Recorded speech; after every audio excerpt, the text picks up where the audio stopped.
Hey, what is up guys? Long time no see, but I am back. The project is alive and well. Believe me, I've been working my ass off on this thing. And if you follow my Instagram, you will have seen by now a little sneak peek photo that I uploaded just recently of the work in progress that I've been doing. I stated in my last video that I was just going to set the Widebody project down for a little bit and start moving on to some other things, but leave it to me to change my mind. I went ahead and decided to just go ahead and finish the Widebody project and get into the front over fenders. Now I haven't completely finished it yet. I haven't even done the driver's side yet at all, but I do have the passenger side finished, and that is what this video is going to show you guys today. I'm going to show you what it looks like, the work that I've done to it, and see if you guys like what it looks like.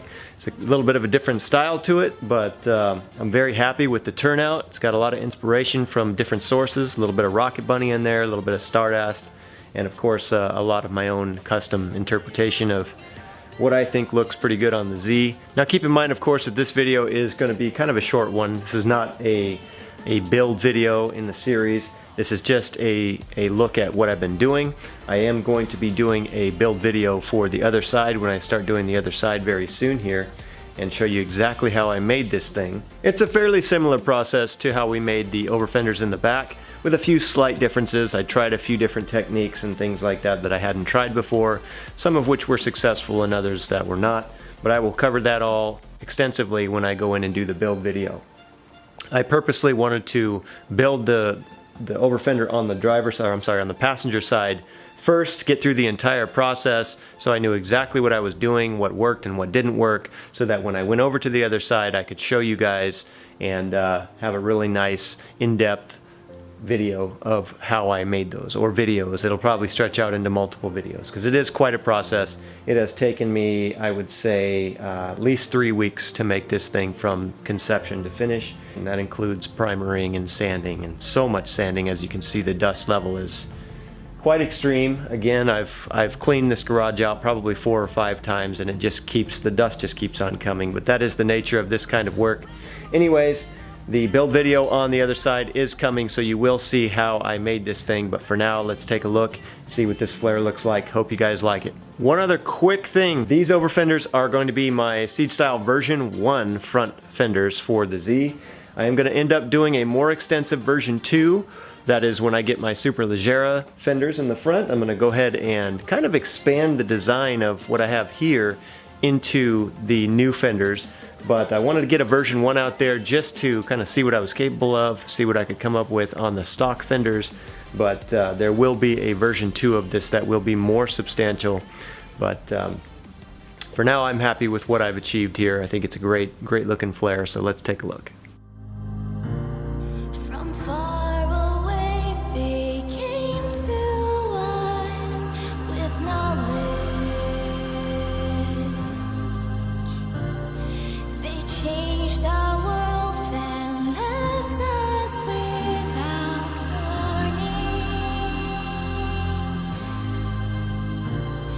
They will return the day when they are needed.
Alright guys, so there you have it, the design for Siegestyle version 1 front over fenders. You can obviously see that I took a lot of liberty with the design, and I really wanted it to play very well with the front bumper here.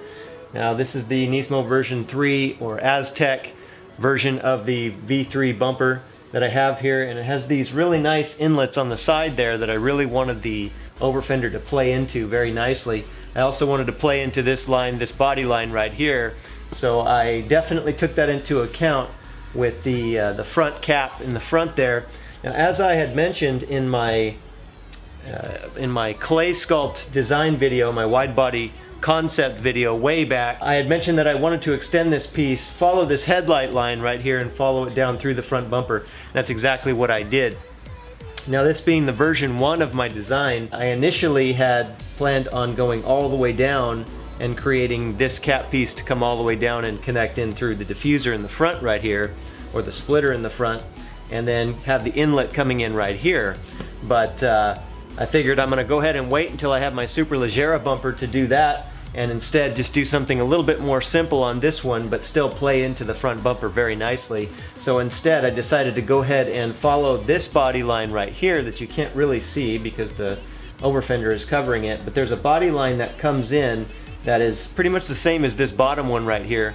It's right here, and it's kind of the entrance into this side duct right here. And so I followed this body line really nicely with the cap. It's exactly following that line right there. And then I covered, of course, this top portion right here, and then I wanted to create this built-in canard right here, which is a very nice design if I do say so myself. I played around with a few different designs for it before I was happy, and I really like this shape right here that I've achieved. And it breaks up this duct right here on the side from a single piece into a double piece. So you can see there's an inlet here and an inlet here now, as opposed to just a single. And I think I like that a little bit better. When you're looking at it from the front, from a little distance away, it just looks very, very nice. That double duct right there with the canard looks super nice. And this, of course, does still open up options for more canards. If I wanted to throw a canard up here or do something more substantial, I could do that. But having that built-in one is really nice. It just adds a little bit more character to it than just a regular, like a carbon fiber canard or something like that. It's just a little bit more girthy, which is nice. It's kind of more of a part of the body of the car as opposed to an accessory, if you know what I mean. That canard is sculpted in and fiberglassed in, so it is actually a part of the over fender itself. When I take this thing off, the canard and everything comes with it. So it just fits over the bumper and the fender and everything just like a glove. It's really a beautiful design.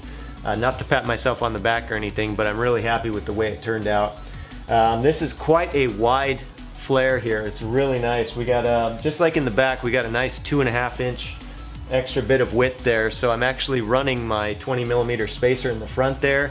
And when I make the camber a little bit more positive, it's going to be an absolutely beautiful finish. It's going to be a great, great finish with the wheel and the flare. So a little bit wider than I had initially envisioned for the front, but because we extended the backs out a little bit extra, I went ahead and just threw that extra width right into the fronts in the design itself. So it turned out great. I'm really glad I did. What else? In the back there, I wanted to maintain the Z badge. I don't know if you can see it, but the Z badge is still there. You can still see it. I did kind of a crown carbon crafting type of thing where I actually cut out the circular shape so that the Z badge was still visible.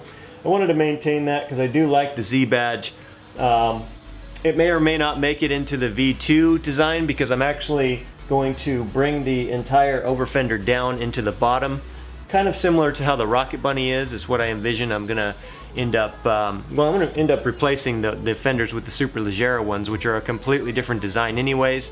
So that badge will not be there on the V2 version, I imagine, but wanted to maintain it for the V1 version because I do like the badge. So I kept the badge there and just kind of created the shape of the flare into the badge and then cut out the circular shape and got some really nice curve action in there. Very organic shape. I wanted to maintain the organic shapes because the Z is a very organic type of a design.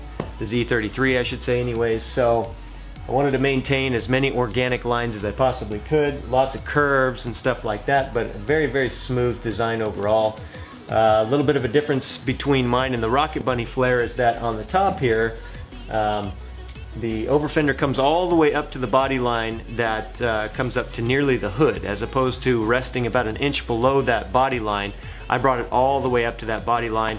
I think that's how the Rocket Bunny one should have been. I don't know why they didn't do that, but I definitely did that on mine, and I'm very, very happy with the result.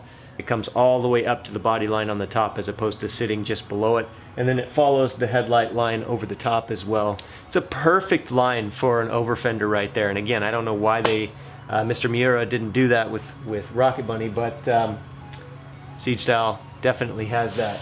We also came all the way back to the door, similar to the Rocket Bunny or the Crown Carbon Crafting flares, all the way back up to the door, and it follows the curve of the door. Very nice design, I like it a lot. I did a lot of beveling over all of the edges, so there's no sharp squared edges, it's all organic looking. Now, some plans that I have for the front here, I may or may not do this, but I was talking to my wife about it, she definitely thinks I should, is I was thinking about doing some LED lights right here, kind of similar to the Rocket Bunny bumper, but I don't know if I'm going to do that because this is, of course, just the over fender and it's not built or molded into the front bumper. If it were molded into the front bumper like the Rocket Bunny one is, then I would probably definitely do that, but I want to do that, I think, in the future. I'm going to think about it a little bit more. It won't be right away, but that would be really cool if I had some LED lights or an LED strip or something right there. A lot of space to do something with. It looks good just the way it is too, but we will see. I'm going to think about that a little bit more. But anyways, this is the design for the Siegestyle version 1 front over fender for the Z33. Hope you guys like it. Feel free to comment in the comment section below what you think. Do you like it? Do you not like it? Do you think I should change something? Let me know. I'm very interested to see what you guys think. I worked very hard on this. Like I said, it took 3 weeks, maybe even closer to about 4 weeks from conception to finish on this thing. And I learned a lot. I really learned a lot. I did a lot of new techniques, like I said. I tried some different things and had a lot of success with a lot of things, and some things didn't work. But in the end of the day, we definitely got a nice result, something that I'm happy with. It's definitely going to be a Z that is one of a kind. There is no other Zs running this particular wide body kit, and that's probably the biggest thing. It may not be perfect. It may not be quite to the professional level of, say, Rocket Bunny or Liberty Walk or Raw Welt or anything like that, but you know what, for what it is, I think it's pretty damn good. I really do. You know, this is a built, not bought car for sure from the ground up, and I like it a lot. So I hope you guys do too. It looks really good in person. It may or may not look quite as good on the camera. I hope it does, but I like it a lot. So stay tuned because I'm going to be putting up an extensive video, probably a series of videos on how I built this thing. On the other side, I have not done a single thing. I haven't even laid a single layer of tape to protect the paint or anything on the other side. I wanted to show you guys everything from the ground up, and so stay tuned for that. I'm going to be getting started on that probably today. I'll get the camera rolling and start laying down all my protective layer and show you guys the process of building this from the ground up. There's going to be a lot of similar things, like I said, to what we did on the rear flares. We're going to be using the clay, fiberglass, and gel coat, and lots of body filler, etc., lots of sanding and stuff like that. I will show you guys all that, so stay tuned if you're interested, and I will show you guys how I made these. I'll show you all the hardware that I'm using and everything. Alright, thank you so much for watching this video, guys, and for subscribing and following me. I really appreciate it. You guys are awesome. Stay tuned for more videos. They are coming soon. Peace out, guys. God bless.